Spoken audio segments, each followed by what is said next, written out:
Қымбатты көкшетаулық достар, жерлестерім, көкшетаулық азаматтар, қарындастарым, осы мәдениет саласында қызмет жасап жатқан әріптестер, барлықтарыңызды да тәуелсіздік мерекесімен құттықтаймын.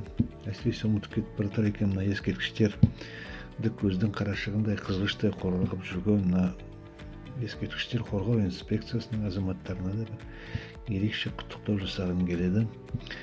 Биылғы жылы біз Бурабайдағы атақты Абақай Сақ ғибадатханасын қайта қалпына келтіруге кірісіп жатырмыз. Бұл үлкен тамаша жұмыс, халықтың мәртебесін көтеретін, тарихи сана сезімін өсіретін үлкен бір жұмыс.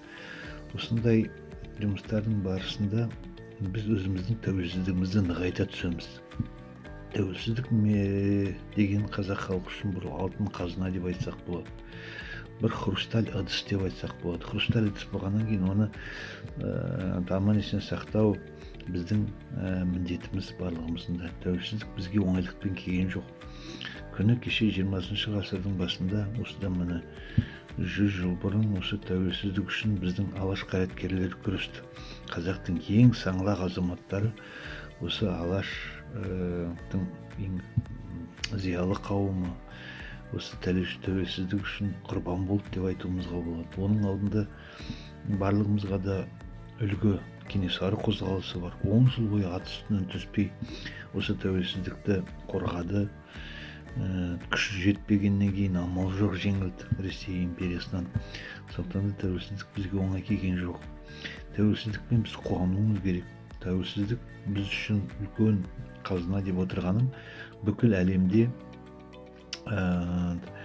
3000-нан, кейбір этнографтардың санауына қарағанда 5000-нан аса этнос бар. Солардың ішінде 200-інде ғана мемлекет бар. Бұл деген үлкен бақыт деп отырғаным сол. 200 мемлекеттің ішінде Қазақстанда бармыз. Яғни бүкіл әлем елдерімен кәдімгі терезе теңестіріп отырған этностардың біреуі қазақ халқы өз мемлекетіне ие болып отырған.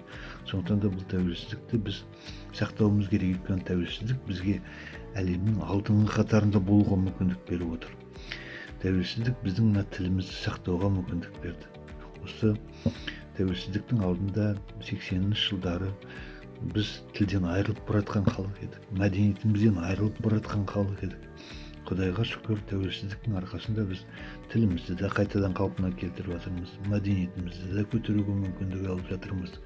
Демографиялық жағдайымыз да Құдайға шүкір күннен күнге жақсарып өсіп келе жатыр. Сондықтан да тәуелсіздік дегенде біз осы мәселелерді бірінші еске алып отыруымыз керек. Барлықтарыңызға тәуелсіздік мерекесі құтты болсын. Қашанда осы халқымыз өзге елдің алдында болсын, салауатты, зайырлы ел болайық. Тәуелсіздік мерекесін көкке көтеріп, осылай қуана берейік. Тәуелсіздік үшін құрбан болған азаматтарды, ағаларымызды, аталарымызды еске алып, осы күні бір құран бағыштап қояйық, дұға жасап қояйық. Тәуелсіздік мерекесі құтты болсын достар.